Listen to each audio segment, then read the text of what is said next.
No, really, guys, there's a whole bunch of things your teachers hate as much as you do. We are not always the opposition. You know, when the weather report tells us that there's going to be snow tonight, and we might get enough snow to actually have a snow day, and we all go home with hope in our hearts and love in our minds, and we get home and we look outside and we wait for the snow, and we refresh the reports over and over again, and we look at the district website to see if there's any chance maybe they're going to call it before it even starts snowing, and then we wake up at 6 a.m. and there's no snow whatsoever, and we're all going to school. At that moment, we as a community are united in our hatred toward Mother Nature and the promises she has neglected to keep. You know what else we hate as much as you guys? We hate that moment when class has gone on for what seems like quite a while, and we look at the class clock and we realize that there are still 47 minutes left of an hour-long class. How is that even possible? There's no way we've only been in that class for 13 minutes. Students aren't happy. Teachers aren't happy. Inevitably, it's always the period right before lunch, too.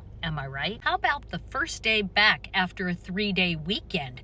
That just sucks. Why? Because all of our students have rearranged their sleeping schedule so that instead of getting up at 6 a.m., their bodies think they should be going to bed at that time. But some of us have done the same thing. And we know you're going to be tired and grumpy, but we're supposed to teach you, not let you take naps. I totally want you to be able to take a nap. I hate those days. Or what about the end of a grading period? Oh my gosh, that is the worst. Students think they've turned everything in and suddenly teachers do all their grading because they finally are given the time to do the grading and they find out they're missing a couple things. No, they didn't bother to check on their Google Classroom or whatever they get it posted on to check. They just assumed they had them all in. The teachers are scurrying to get the work done, and we just want to give you guys all the good grades and make sure that you get what you deserve. And we're getting angry phone calls and texts, and we know it's our fault because had we done the grading earlier, everybody would have known, but we couldn't do the grading earlier because they didn't give us enough time to do the grading sooner. You see what I mean? And finally, without discussion, I submit the mutual hatred